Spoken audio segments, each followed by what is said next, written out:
La ilaha illallah. Si Allah ragyod ang angay simpahon. Dahigon ang Diyos.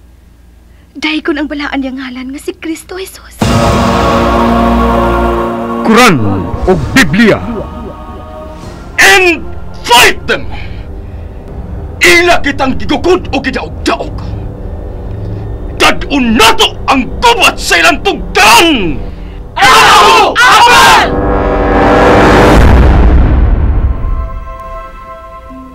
Tungod sa prinsipyo sa pagtuo. Dili na ang prinsipyo sa pagtuo. Ilang gilubag ang kabanduan ni Allah. Dili na kini ay mahinanok sa iyang kalinaw ang kalibutan. At doon ay paggiyog ang kakaman o Quran. May pagtugot ang balaang Quran. Itadawat tanon sa mga puruan. Gubaton ang mahiraptanon hangtod mawagtang ang pangdaog-daog. Apan dili Amerika ang Pilipinas. Mamong ang Pilipinas kay kaalyado sa Amerika. Gitugot sa balaang Quran ang balaang gubat. Apan dili sa yawan ang pahagi. Sa ngalan ni Allah, hunungan ninyo kini. Binuksan na ang balaang tumong sa iyang katapusan.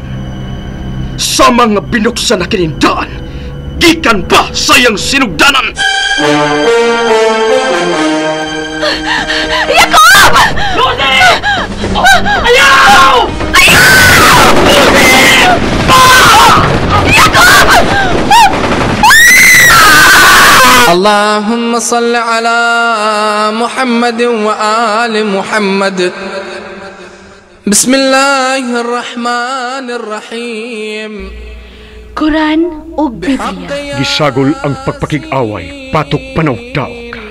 Quran o Biblia. Gisukod ang tunglo batok sa panalangin, ug gitimbang ang kayugot batok sa malumong nga pailog.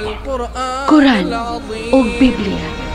Ang konklusyon, kung unsa ang dugo, kung unsa ang kinabuhi, gikan sa pinubre nga unahuna ni Fermin Culliantes Gomez, ubos sa direksyon ni si Zelda Nusos Cabrera, music Trifon by Barilio Morales, recording technician Nestor Romesilio, soundman Gili Del Mar. Dalit kaninyo sa RMN Production Center. Tatak! RMN